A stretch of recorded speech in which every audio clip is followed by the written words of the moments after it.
Success कैसे हासिल की जाए? अच्छा, अब सक्सेस जब हासिल करनी है तो उसमें सबसे पहला काम जो है मेरे नज़दीक वो है सेल्फ ग्रूमिंग का। तो कौन-कौन से स्टेप हैं जो उनको लेने चाहिए और उनकी उनके लिए क्या अहम है? स्टेप बाय स्टेप आप हमें ज़रूर बताइए इसमें। अल्टीमेटली उसका नुकसान कर रहे होते हैं। नुकसान इस तरह कर रहे होते हैं कि हम इतना उसको डरा देते हैं कि अगर तुम ऐसे करोगे तो ऐसा होगा, अकेली जाओगी तो कोई बदतमीज़ी कर देगा या एक्स वाई ज़ेड इस तरह की चीज़ें। उससे होता ये है कि उसका ओवरऑल कॉन्फिडेंस इतना शटर कर जाता है। आप उसको ये ना कहें कि मेरे साथ ये क्यों हो गया, कैसे हो गया? क्योंकि मेरा बड़ा फ़र्म बिलीफ है कि जो इंसान तरक्की करता है, वो इंसान तरक्की करता है जो स्ट्रगलिंग फ़ेज़ से गुज़रा हो। जिस इंसान की लाइफ कंफर्टेबल होती है वो उतनी एफर्ट कभी कर ही नहीं सकता, मेनली बिकॉज़ उसको ज़रूरत ही नहीं होती एफर्ट करने की। अस्सलाम वालेकुम, मैं हूँ समीना अमजद। उम्मीद करती हूँ कि आप लोग खैरियत से होंगे। आज मेरे साथ एक बहुत ही अज़ीज़ किस्म की मेरी बड़ी प्यारी और जिसमें कोई शक नहीं है कि प्रोफ़ेशनली तो जितनी भी स्ट्रॉन्ग है लेकिन एज़ अ इंसान वो बहुत अच्छी हैं। ऑल्दो बहुत जूनियर है मुझसे लेकिन फिर भी हम फ्रेंडशिप कहते हैं इस चीज़ को। मरियम निसार मेरे साथ हैं आज और उनसे बहुत सारी कीमती बातें करेंगे आज हम और बिल्कुल कैजुअल बातें करेंगे क्योंकि आप ये प्रोफ़ेशनली इस वक़्त मेरे साथ ही। अस्सलाम वालेकुम मरियम, कैसी हैं? वालेकुम अस्सलाम, बिल्कुल ठीक, आप बताएँ हाउ आर यू? अल्हम्दुलिल्लाह मरियम, मैं आपसे ये सवाल करना चाहती हूँ जैसे आप पहले बच्चों से रैंडमली सवाल कर रही थी। तो सब बच्चों को आजकल ये है कि सक्सेस कैसे हासिल की जाए? अच्छा, अब सक्सेस जब हासिल करनी है तो उसमें सबसे पहला काम जो है मेरे नज़दीक वो है सेल्फ ग्रूमिंग का। तो कौन-कौन से स्टेप हैं जो उनको लेने चाहिए और उनकी उनके लिए क्या अहम है? स्टेप बाय स्टेप आप हमें ज़रूर बताइए इसमें। जी, बिल्कुल, आज हम बल्कि बड़ा अच्छा टॉपिक हमारा था, how to build your personal brand. इसके लिए आपने मुझे बुलाया, बहुत शुक्रिया उसके लिए। सो मुझे लगता है कि हम ना ये वो चीज़ है जो कि बहुत कम बात होती है, अगर होती भी है तो हम लोग उसको सीरियस नहीं लेते। सेल्फ ग्रूमिंग की जो बात है, सेल्फ ग्रूमिंग में 2-3 चीज़ें आती हैं। सबसे पहले आपकी पेरेंट्स है कि आपने अपने आप को किस तरह से प्रेज़ेंट करना है। So exactly, so the first thing is your overall look, your cleanliness and your being tidy. I think मैं इस पे कहूँगी, irrespective of the brand that you wear, it doesn't matter. आप कुछ भी पहने लेकिन साफ-सुथरा आपका एक वो अटायर होना चाहिए and the way you look I think matters a lot. And then second comes the way you speak. Speech में भी इसका ज़रूरी नहीं है कि आपकी एक सर्टेन लैंग्वेज हो। हाँ, अंग्रेज़ी बोलें तो मुझे लगता है कि personally definitely it adds value because आपको एक वो डिसेंसी और ग्रूमिंग वाला एलिमेंट होता है। बट अगर आपको नहीं भी आती, तो आपके अंदर इतना कॉन्फिडेंस होना चाहिए कि आप जो बात कर रहे हैं वो तो क्लियर हो और दूसरा आप क्या बात कर रहे हैं आपको पता हो। तीसरा ये कि डेफिनिटली रिस्पेक्टफुल वे में आप जो जो भी बात करें वो करें और आप उसको विद कॉन्फिडेंस करें। Confidence I think matters a lot. कि अगर आपके अंदर कॉन्फिडेंस नहीं है ना और आपको अपनी बात समझानी नहीं आती, तो आप दुनिया में कहीं भी चले जाएँगे तो आप अपनी बात को उस तरह से एक्सप्लेन नहीं कर पाएँगे। So that I think is all a part of grooming. और मैं इसमें एक एडिशनल बात भी कर दूँ कि ग्रूमिंग ग्रूमिंग के लिहाज से अपने आप को इम्प्रूव करना बहुत ईज़ी है then what it used to be. क्योंकि अब आपके पास इतने प्लेटफ़ॉर्म्स हैं, इतने तरीके हैं जिससे आप अपने आप को बेहतर कर सकते हैं। So I think it's on us and other people to groom us. और अगर आप जितने ग्रूम लगेंगे और दिखेंगे और बातचीत में जितने रिफाइंड होंगे, उतना ही लोग आपको ज़्यादा रिस्पेक्ट देंगे। और in case of selection, I think it is far easier to select somebody who is tidy and who is confident and who is groomed. Very nice. Mariam, आपने ये तो बात बता दी कि इनकी पर्सनल ग्रूमिंग कैसी होनी चाहिए, कॉन्फिडेंस भी होना चाहिए, बात करने का तरीका भी बता दिया। अच्छा, इसके अलावा जो मैं समझती हूँ कि बहुत सारे चैलेंजेज़ होते हैं लड़कियों को, जब वो बाहर निकलती हैं घर से। उन्होंने किसी भी जाके प्रोफ़ेशन को अडॉप्ट करना है, उसके चैलेंजेज़ होते हैं। उसके बारे में आप क्या कहेंगी कि उनको वहाँ पे किस तरीके से खुद को फ़र्म रखना चाहिए और डट के उन चैलेंजेस का मुकाबला करना चाहिए जो कि अक्सर वो अंडर कॉन्फिडेंट होके या तो वो बिल्कुल शाय हो जाती हैं, इंट्रोवर्ट हो जाती हैं या फिर वो अपना बिल्कुल कॉन्फिडेंस लूज़ करके एकदम जो है ना कोलैप्स कर जाती हैं।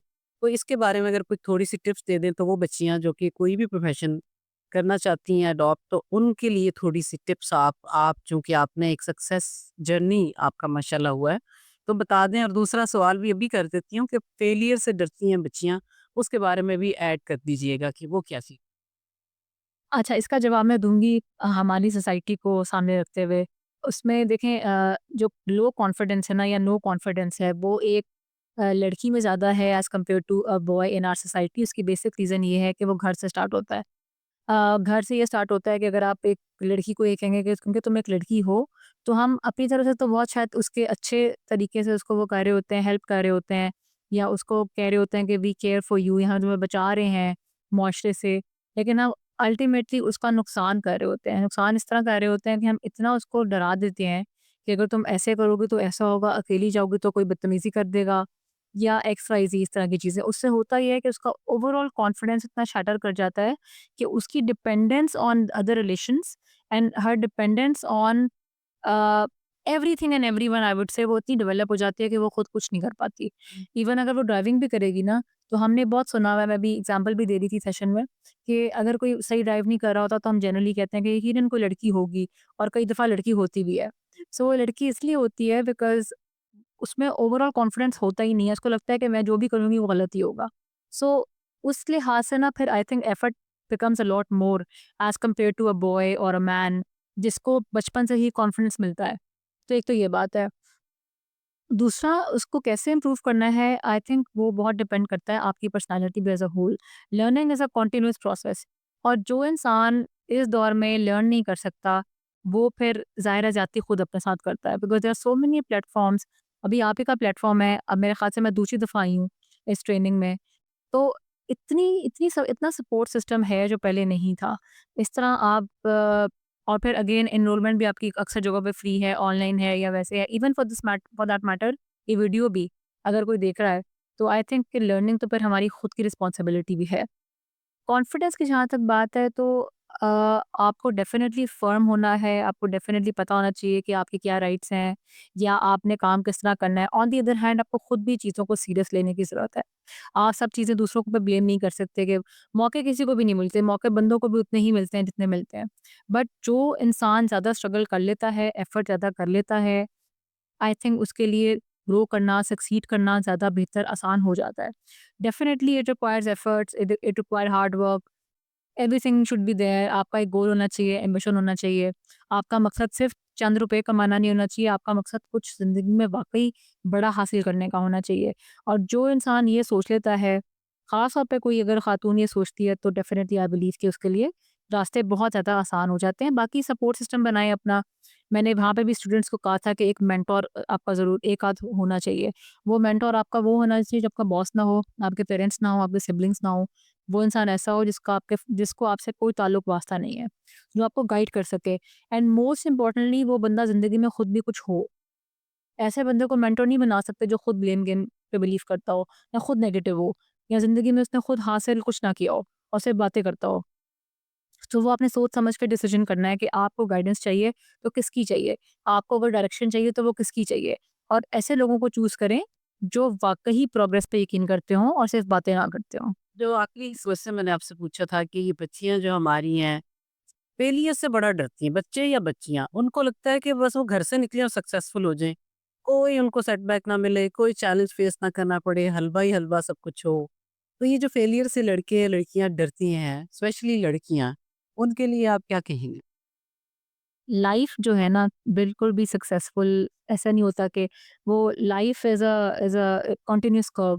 कभी आपकी लाइफ में चीज़ें अच्छी होंगी तो बहुत अच्छी हो जाएँगी, वो भी टेम्परेरी होती हैं। कोई बुरा होगा तो बहुत बुरा होगा, वो भी टेम्परेरी होता है। सो हमें ये चीज़ हमें रिलीजन से भी मिलती है कि इस्लाम हमें बताता है कि आज़माइश है ज़िंदगी, और बहुत सी आज़माइशें आती हैं। मैं अगर अपनी बात करूँ तो ओवरऑल मैं जनरली, लोग मुझे कहते भी हैं अल्हम्दुलिल्लाह कि बहुत सी चीज़ों में कामयाबी मिली है, कामयाबी। लेकिन द पॉइंट इज़ दैट आपका जो है सब चीज़ें कामयाबी की वो नहीं होती। आपका कई दफ़ा ऐसा भी होता है कि आपको फेलियर्स का सामना करना पड़ता है, और वो फेलियर्स आपके, मेरी खुद की लाइफ में ऐसे 2-4 बहुत बड़े-बड़े फेलियर्स हैं। फेलियर्स मैं इस तरह कहूँगी कि चीज़ें उस तरह से नहीं हुई जो मैं समझती थी कि होनी चाहिए प्रोफेशनली, बट उन उन फेलियर्स ने जितना मुझे सिखाया है, वो शायद सक्सेस ने नहीं सिखाया। सो failure is a very good teacher as well.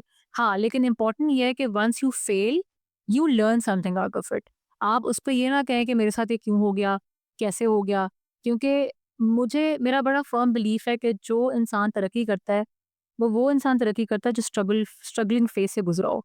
जिस इंसान की लाइफ़ कंफर्टेबल होती है, वो उतनी एफ़र्ट कभी कर ही नहीं सकता, मेनली बिकॉज़ उसको ज़रूरत ही नहीं होती एफ़र्ट करने की। जब हर चीज़ अवेलेबल है लाइफ़ में, तो आप स्ट्रगल क्यों करेंगे? सो अगेन आपका एम्बिशन हो, आपकी क्लैरिटी ऑफ थॉट हो, आपका कोई पर्पस हो, and then once you go for that purpose, I think that's what defines you. Failure से डरना जो है ना, वो उसका कोई फ़ायदा नहीं है। और ये समझना कि सिर्फ़ ये मेरे साथ हो रहा है, ये भी बहुत गलत बात है। Even the most successful people in the world that you see, जिनको आप जानते नहीं हैं करीब से, आपको कभी आप उनके बारे में सुने, पढ़ें, देखें तो आपको अंदाज़ा होगा कि वो भी बहुत से फेलियर से गुज़रे हैं। और वो उसी तरह वो कहते हैं ना कुंदन बनते हैं, तो वो कुंदन तभी बनेंगे जब आपके लाइफ में ऐसे वाक़यात होंगे जो आपने कभी एक्सपेक्ट नहीं किए होंगे। Very nice, thank you. अब आपने इतनी बातें सीखी हैं आज बारे में, कितनी खूबसूरत बातें की हैं। अब आपने सबसे पहले अपनी पर्सनैलिटी पे ध्यान देना है, उसके बाद आपने डरना नहीं है, फ़र्म रहना है, उसके बाद जो चैलेंजेज़ आएँ उनको अपॉर्च्युनिटीज़ में चेंज करना है और कभी भी फेलियर से नहीं डरना। इसलिए कि फेलियर तो आपकी सक्सेस की सबसे पहली गारंटी होगी कि आपने कुछ किया ही तो आप फेल हुए। अगर आप कुछ करते ही ना तो फेल कैसे होते? तो मैं उम्मीद करती हूँ कि वो बच्चे-बच्चियाँ जो ये चैनल बड़े शौक से देखते हैं, आपके सवाल मुझे बड़े अज़ीज़ हैं। उन कमेंट्स को भले मैं आधी रात को पढूँ, मैं आपको जवाब देती हूँ, कभी देर हो जाती है 1 आधे दिन की। आप ज़रूर सवाल करें, आप फ़ायदा उठाएँ, इनके टाइम का, मेरे टाइम का, आप तक पहुँचने का, आपसे राब्ता करने का, आपको सिखाने का, ये सिलसिला जो जुड़ा हुआ है अल्फ़ा करीम फैमिली का, इसको इसी तरह कायम रहना चाहिए। I am always there for you. जो कोई भी आएगा, मैं आपको पूरा मौका दूँगी। आप इनसे भी कोई सवाल करना चाहते हैं, तो चैनल पे लिख दें, मैं इनसे भी जवाब लेके आपको दे दूँगी। अपना बहुत सा ख्याल रखिएगा इंशाअल्लाह ताला, अगली वीडियो में आपसे मुलाकात होगी। अल्लाह हाफ़िज़।